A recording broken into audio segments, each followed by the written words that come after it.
ഓം ശാന്തി 1/1/2025. ഇന്നത്തെ മുരളിയുടെ main points. മധുരമായ കുട്ടികളെ, നിങ്ങൾ ജ്ഞാനത്തിൻ്റെ മഴ പെയ്യിച്ച് പച്ചപ്പ് ഉണ്ടാക്കുന്നവരാണ്. നിങ്ങൾ ധാരണ ചെയ്യണം, ചെയ്യിപ്പിക്കണം. ബാബ തൻ്റെ മുരളിയിലൂടെ നമ്മൾ ഓരോരുത്തരും യഥാർത്ഥത്തിൽ ആരാണ് എന്നതാണ് എന്നും ഓർമ്മിപ്പിക്കുന്നത്. ഇന്ന് ബാബ നമ്മെ ഓർമ്മിപ്പിക്കുകയാണ്, മരുഭൂമി പോലെ വറ്റ് വരണ്ടു കിടക്കുന്ന ഈ ഭൂമിയിൽ പച്ചപ്പ് കൊണ്ടുവരേണ്ടത് നമ്മൾ ഓരോ ബ്രാഹ്മണ കുട്ടികളുമാണ്. ജ്ഞാനത്തിൻ്റെ മഴ പെയ്ച്ചാണ് ഈ ലോകത്തിൽ പച്ചപ്പ് കൊണ്ടുവരേണ്ടത്. ഇങ്ങനെ മരുഭൂമിയിൽ പച്ചപ്പ് കൊണ്ടുവരുന്നതിന് നാം ജ്ഞാനം കേട്ട് ധാരണ ചെയ്യണം, അത് മറ്റുള്ളവർക്കും ധാരണ ചെയ്യിച്ചു കൊടുക്കണം. നാം എന്താണോ മനസ്സിലാക്കിയത് അത് മറ്റുള്ളവർക്കും പറഞ്ഞു കൊടുക്കണം. ഈ ജ്ഞാനം തന്നെയാണ് വരുമാന മാർഗം. എപ്പോഴാണോ ആത്മാവിന് ആത്മീയ തലത്തിൽ വരുമാനമുണ്ടാകുന്നത്, അപ്പോഴാണ് പച്ചപ്പ് അല്ലെങ്കിൽ സന്തോഷം ഉണ്ടാകുന്നത്. ആദ്യത്തെ ചോദ്യം, ഏത് മേഘമാണോ പെയ്യാത്തത് അവർക്ക് എന്ത് പേര് കൊടുക്കും? ഉത്തരം, അവരാണ് മടിയരായ മേഘം. മിടുക്കരായ മേഘം പെയ്യുന്നു. ധാരണയുണ്ട് എങ്കിൽ പെയ്യാതെ ഇരിക്കുക സാധ്യമല്ല.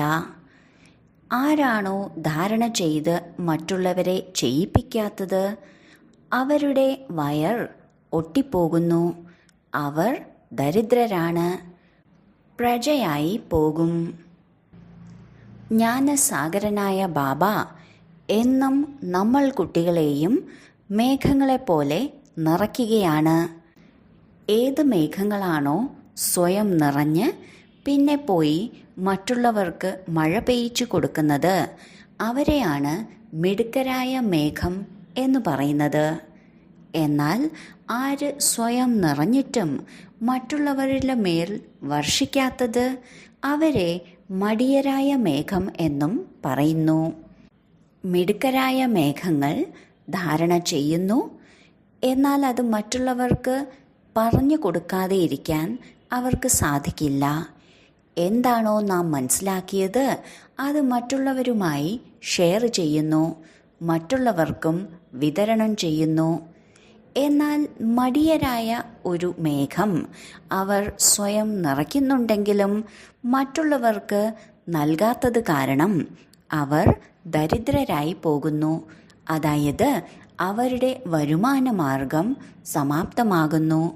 ജ്ഞാനം മനസ്സിലാക്കി അത് മറ്റുള്ളവർക്ക് കൊടുക്കുക എന്നത് വളരെ ആവശ്യമാണ്.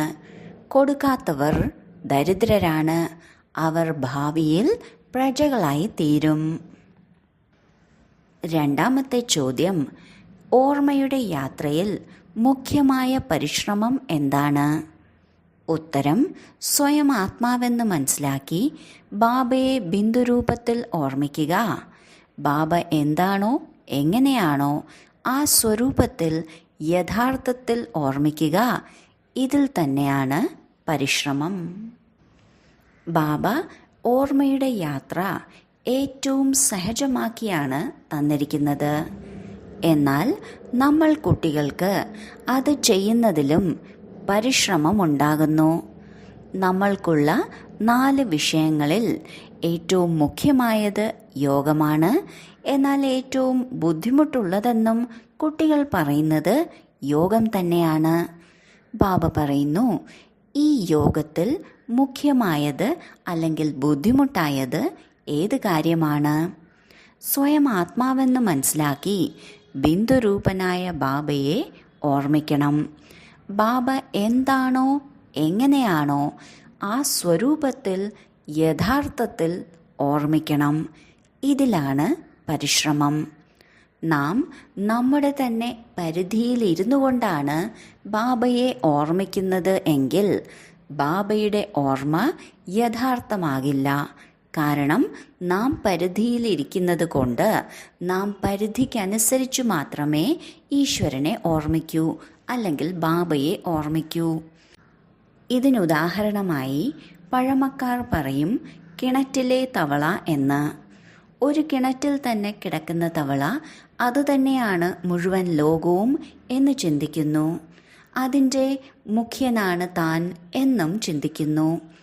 എന്നാൽ യോഗത്തിൽ നാം നമ്മുടെ എല്ലാ പരിധികളിൽ നിന്നും മാറി നിന്ന് സ്വയം ആത്മാവാണെന്ന് മനസ്സിലാക്കുമ്പോൾ ബാബയെ യഥാർത്ഥ രീതിയിൽ മനസ്സിലാക്കാനും അതിനനുസരിച്ച് ഓർമ്മിക്കാനും സാധിക്കുന്നു. ഗീതം: ആരാണോ പ്രിയപ്പെട്ടവൻ്റെ അടുക്കലുള്ളത് അവർക്ക് എന്നും മഴയാണ്.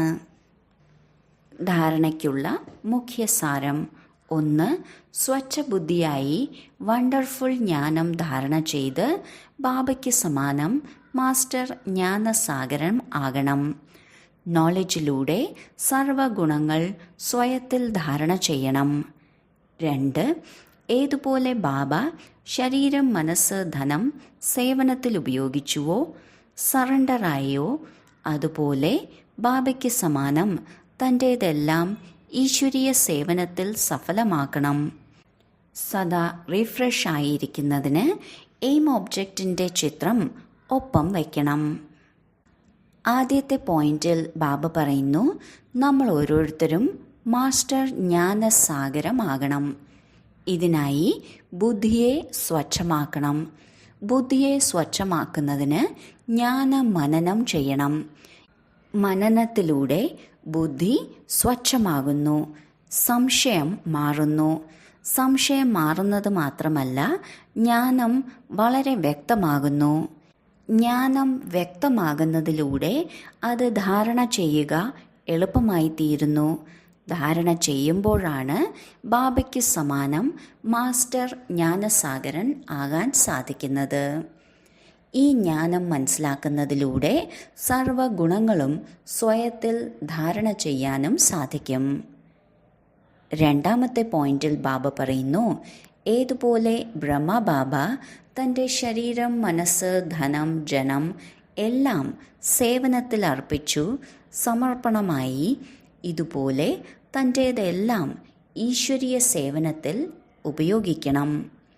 നമ്മൾക്ക് നമ്മുടെ ലക്ഷ്യം കാണുമ്പോൾ അവിടെ എത്തണം എന്ന ഓർമ്മ ഉണ്ടാകുന്നു. ആ ഓർമ്മ തന്നെയാണ് എപ്പോഴും നമ്മളെ റിഫ്രഷ് ആക്കുന്നത്. അതിനാൽ ലക്ഷ്യത്തിൻ്റെ ചിത്രം നമ്മുടെ ഒപ്പം ഉണ്ടായിരിക്കണം.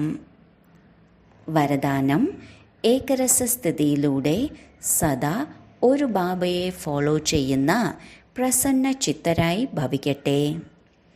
താങ്കൾ കുട്ടികൾക്കായി ബ്രഹ്മബാബയുടെ ജീവിതം ആക്യുറേറ്റ് കമ്പ്യൂട്ടർ ആണ്.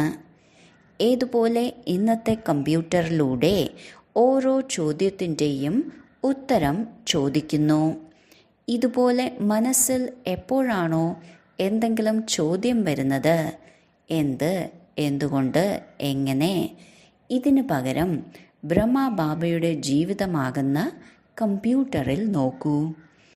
എന്ത്, എങ്ങനെ എന്നത് ഇങ്ങനെ എന്ന് മാറും. പ്രശ്നചിത്തത്തിന് പകരം പ്രസന്ന ചിത്തരായിത്തീരും. പ്രസന്ന ചിത്തർ അർത്ഥം ഏകരസസ്ഥിതിയിൽ ഒരു ബാബയെ ഫോളോ ചെയ്യുന്നവർ എന്നാണ്. നമ്മൾ കുട്ടികൾ പഠിക്കുന്ന ഈ പഠനത്തിൽ നമ്മൾക്ക് കണ്ട് പഠിക്കാനായി ഒരു ഉദാഹരണമുണ്ട്. അതാണ് ബ്രഹ്മബാബ. ബ്രഹ്മബാബ എന്ത് ചെയ്തുവോ അതാണ് നമ്മൾ കോപ്പി ചെയ്യേണ്ടത്.